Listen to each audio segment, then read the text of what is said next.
Greetings! For today's news, the delegation of Republic of Western Armenia paid tribute to the fallen fighters of ASALA, Western Armenian musical art before the genocide that has been committed against Armenians. How is it that Aliyev talks about attacking Armenia, but Azerbaijan is being supplied with weapons? In January 1915, before the Great Massacre, the Turks forced the Armenians to fill out a declaration.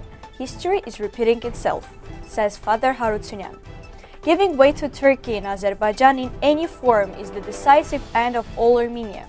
The last Armenian village is occupied in Western Armenia is under the threat of expropriation. Support the state television of Western Armenia. The delegation of the Republic of Western Armenia, led by National Assembly President Nelly Harutyun, visited the Yerablur Pantheon to pay the tribute to the martyrs of the Armenian liberation struggle. The delegation members laid a wreath and bowed in gratitude to those who sacrificed their lives for the liberation of their homeland. At Yerablur, special tribute was paid to the fallen fighters of ASALA, Armenia's secret army for the liberation of Armenia. Founded in 1975, ASALA continued the path of the Armenian liberation struggle, which had begun as early as the Cilician Army era. The organization operated in pursuit of justice for the displaced Armenian people and the international recognition of the genocide against Armenians, which Turkey had not acknowledged. The delegation members emphasized that the ASALA's struggle was not only a part of the Armenian national liberation movement, but also a manifestation of the Armenian people's just demands.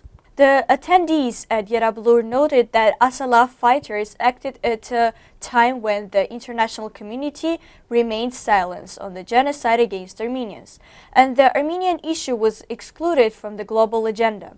Their actions aim to remind the world of the suffering endured by the Armenian people and the need for historical justice. A swearing-in ceremony also took place at Yerablur Pantheon, during which participants reaffirmed their commitment to national values and the spirit of the struggle.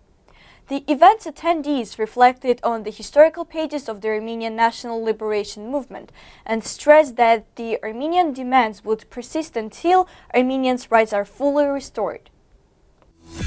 Western Armenian musical art before the genocide that has been committed against Armenians.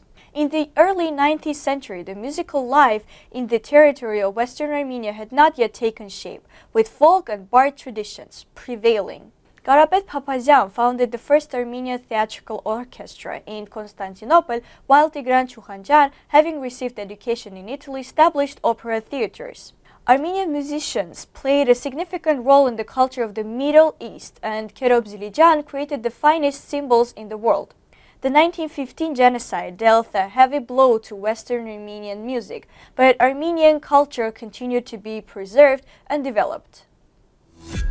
How is it that Aliyev talks about attacking Armenia, but Azerbaijan is being supplied with weapons? We have repeatedly seen that the Armenian authorities are capable of taking steps without any proper calculations, which later caused significant damage to Armenia, said Haik Khachaturian, head of the Verelk Information and Analysis Center during the review program on 168 TV, commenting on Armenians' moves towards the EU. Referring to Prime Minister Pashinyan's statements about throwing away weapons donated to Armenia, he said, Ilham Aliyev constantly talks about Western Azerbaijan and does not hide his intentions to attack Armenia. But how is it that NATO member countries Italy, Slovakia, and let's not even mention Turkey are still willing to sell weapons for money? Could the issue not be about Mount Ararat? Because in the past, even the West has sold us weapons. How come back then Ararat wasn't an issue and they were selling us arms without concern? Or when we joined European or international organizations, no one cared about Turkey's opinion. But now that Nikol Pashinyan is in power, they say they won't sell us weapons as long as Ararat exists.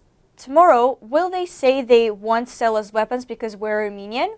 According to him, the Armenian authorities have taken a clear path toward Turkey. In order to become a satellite for Turkey, Armenia must sever ties with Russia. That is why we hear these statements about the genocide, not because they are deliberately anti-Russian moves, but because they are part of a broader policy aimed at turning Armenia into Turkish satellite, he concluded. In January 1915, before the Great Massacre, the Turks forced Armenians to fill out a declaration. History is repeating itself, says Father Harutyun.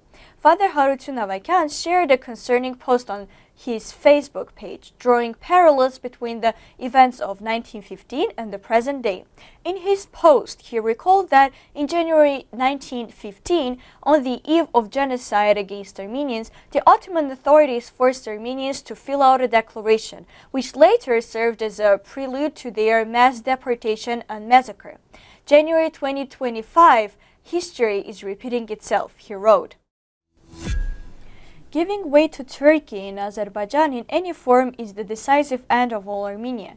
Turkologist Varujan Geğamyan shared a post on Telegram, emphasizing that for Turkey and Azerbaijan, the so-called Mehri Corridor or Zangezur Corridor is their primary strategic goal for today and the coming years. Achieving this objective would solve three major issues for the Turkish-Azerbaijan alliances: establishing a direct land border between Turkey and Azerbaijan, making Turkey the dominant force in the South Caucasus, connecting Turkey with the Turkic world, positioning it as a regional superpower under the concept of Neo-Pan-Turkism, severing Armenia's south, effectively turning the country into an enclave, making it fully dependent on Turkey and gradually eliminating it.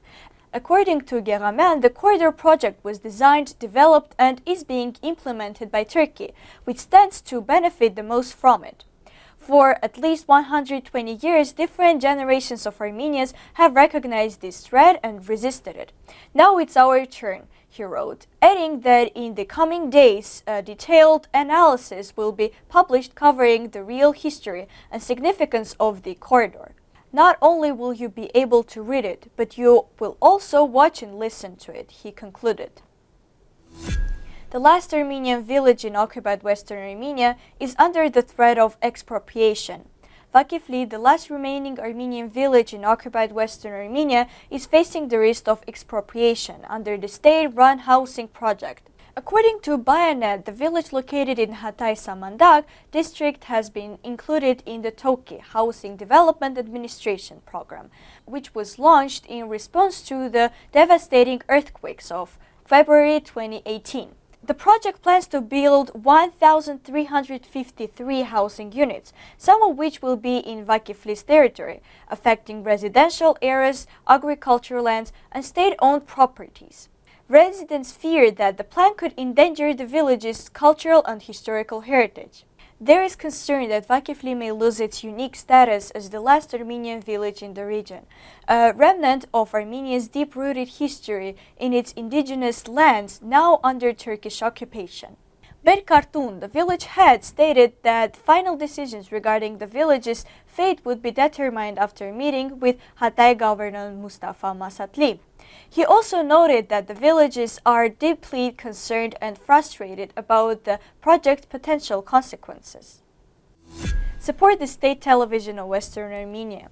Western Armenia Television, staying true to its principles and viewers, continues its uninterrupted work with new approaches. As you already know, our television station does not engage in self-promotion. Instead, it primarily broadcasts about the history of Western Armenia, current and future issues, political and other contextual matters, as well as news highlighting various problems. Western Armenia Television has marked one of its most significant achievements by launching the Western Armenia Weekly, which is dedicated to preserving and promoting our history, culture, and identity. Dear compatriots, with your support, our television station will open new borders and horizons. Our strength lies in supporting one another, and together we will be able to build a prosperous homeland that unites the Armenian people. Thank you for watching. That's all for today, and goodbye.